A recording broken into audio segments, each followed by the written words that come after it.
Bom, gente, primeiro, calem a boca. Segundo, se eu ver alguém usando o celular, mesmo que não esteja incomodando a aula, eu vou tomar. E por enquanto é só isso mesmo. Na aula de hoje teremos um conteúdo assim, super importante. E eu queria que vocês tentassem adivinhar qual é. De que matéria, professor? Ah, aí fica fácil, né? Vai chutando, né? Como argumentar? Não, argumentar pra quê? Entender as leis? Não também. Pra isso nós temos os senhores do Supremo Tribunal Federal. Nem sei porque que eu tô falando isso. Bom, nós tá em ano de eleição, né? Então, aprender como funciona as coisas do governo. Não, Como ganhar dinheiro. não, Como estudar. não, Ué, mas nós tá na escola. não. Filosofia? Filosofia... não, só decora como Platão, Nietzsche ou Freud falava que você passa no vestibular. Esse negócio de aprender a pensar, levantar questões, reflexões, interpretar livros, buscar verdade... Não. Hoje nós vamos aprender logaritmo, um assunto assim fascinante. Abra um livro na página... Bom, quem nunca pensou nisso, né? Por que não passar conteúdo que de fato importa quando começou a ficar desse jeito, em todo lugar é assim? Se nós estamos num sistema capitalista, por que não aprender a ganhar dinheiro? Quem implantou esse sistema de educação tão falho? Por que caramba eu tenho que aprender logaritmo ou qualquer outro cálculo sem o menor uso no meu dia a dia? Essas são perguntas justas, mas se esses fossem os únicos problemas da educação tava bom, mas não é. Oi gente, mais um vídeo. Falar pra vocês que eu amo fazer um vídeo desse, e isso me ajuda de um jeito que vocês não têm nem noção. São dúvidas que eu tenho que eu gostaria muito de boas respostas, e não achem que eu sei alguma coisa de educação ou educação brasileira. Não, na verdade, nesse exato momento eu não sei absolutamente nada, mas eu quero saber. Essa é uma coisa que fica na minha cabeça. Não parece óbvio pra vocês que no sistema capitalista o certo seria a gente aprender a ganhar dinheiro? Educação financeira, em outras palavras. A gente viu em algum vídeo aí que tempo dado não é tempo devolvido. Isso significa que o tempo é raro, e ele sendo raro, será que vale a pena passar anos da sua vida vendo contas matemáticas que não fazem a menor diferença na sua vida? Pra mim parece muito óbvio que existe um problema nessas e em outras perguntas, mas ainda assim o sistema continua o mesmo. E tem que ter uma boa razão pra isso. E isso me intriga. Aliás, essa coisa do óbvio me chama muita atenção. Se até os meus 40 anos ninguém tiver escrito um livro sobre a filosofia do óbvio e suas consequências, eu vou escrever. Aguardem. Eu ainda não tenho a capacidade pra escrever um livro, mas um dia nós chega lá. Isco, eu tô vendo geometria analítica e matemática nesse momento. Eu vou até dar uma estudada pra vocês entenderem, assim eu ganho tempo de vídeo e estudo ao mesmo tempo. Stunks. Basicamente nós temos duas retas, um plano cartesiano, tu deve saber o que é, e nós podemos encontrar alguns pontos usando de referência as nossas queridas retas, e então nós teremos um ponto X e um ponto Y. É claro que seria muito fácil se fosse isso, né? Tem mais de 20 aulas desse cara sobre isso que eu vou ser obrigado a dar uma olhada depois, porque isso não fica só na base da identificação dos pontos não, é matemática daquele jeito, sempre tem como piorar. Agora, uma pergunta que não quer calar. Pra que um negócio desse? Com certeza em alguma outra área isso deve ter alguma utilidade, mas no cotidiano da escandalosa maioria das pessoas isso não faz a menor diferença, então por que eu sou obrigado a estudar isso? Foi aí que me apareceu um anúncio de um canal que vocês devem conhecer chamado Universo Narrado, onde ele cita uma frase interessante: tudo que uma calculadora faz não é matemática.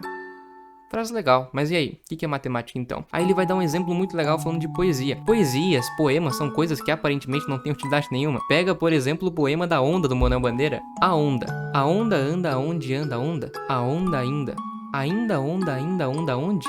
Aonde? A onda. Fala pra mim se tu constrói uma casa com isso aqui.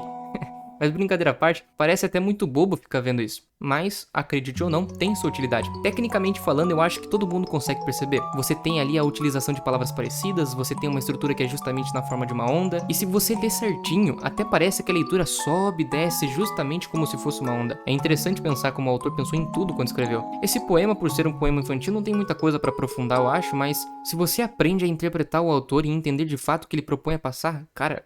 é como se você estivesse assistindo um bom filme, escutado uma boa música, aquilo toca você de alguma forma. Por exemplo, tem um filme que eu gosto bastante que é o Titanic, e já teve vezes de eu passar muito tempo sem assistir, e quando eu assisti de novo, eu reparei em coisas que da primeira vez eu ainda não havia reparado, e isso fazia valer o filme inteiro. Aquele poema que eu mostrei uma vez pra vocês aqui do bicho, nossa, é muito forte. Você vai lendo, chega no final, pá, é um tapa na cara. Então... parece não servir pra nada, mas essas coisas nos ajudam a enxergar a realidade com mais sensibilidade. Talvez com o contato à literatura, aprendendo a interpretar esse tipo de coisa, você consiga reparar em coisas na sua vida que até o momento você ainda não tinha reparado.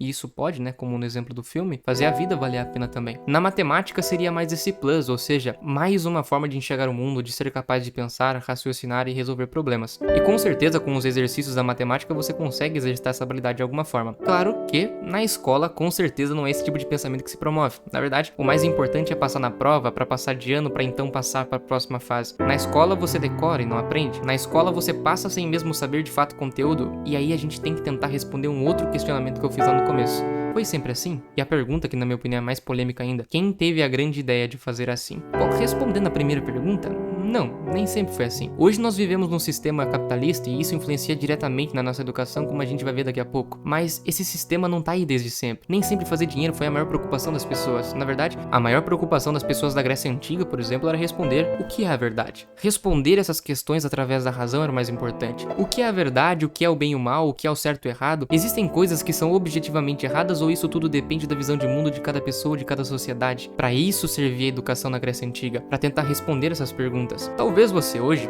estude para tentar se tornar um bom médico, um bom advogado, um bom psicólogo ou qualquer profissão. É para isso que talvez você estude hoje. Antes, não. As pessoas estudavam para entender o mundo, para encontrar a verdade e não simplesmente para se tornarem bons profissionais. E essa educação, que tinha como principal função buscar a verdade, ficou por muito tempo, por mais de 1000 anos. Passou pela Grécia Antiga, passou pela Idade Média, com Trivium, Quadrivium, até que Iluminismo. Aqui mudou tudo. Tiveram pensadores que desprezavam os métodos utilizados até então, e surge, uma nova era de pensadores que vão influenciar e pra caramba. Antes, então, se perguntavam o que é a verdade. Agora começam a se perguntar: a verdade existe? E presta bem atenção nas implicações dessa segunda pergunta. Se a resposta for não, ou seja, se a verdade não existe, então a educação não serve para encontrar a verdade. E aqui a gente começa a caminhar para a educação tal qual temos hoje. Se a educação não serve para encontrar a verdade, então para que ela serve?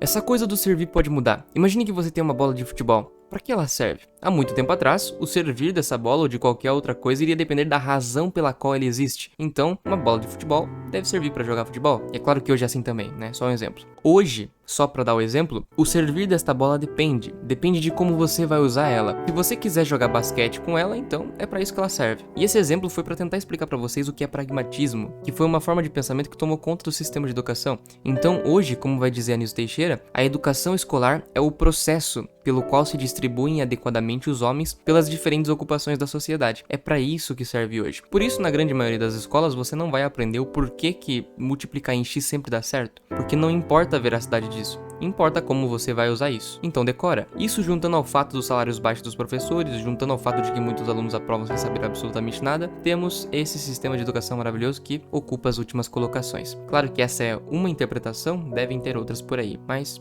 por hoje é só e até a próxima.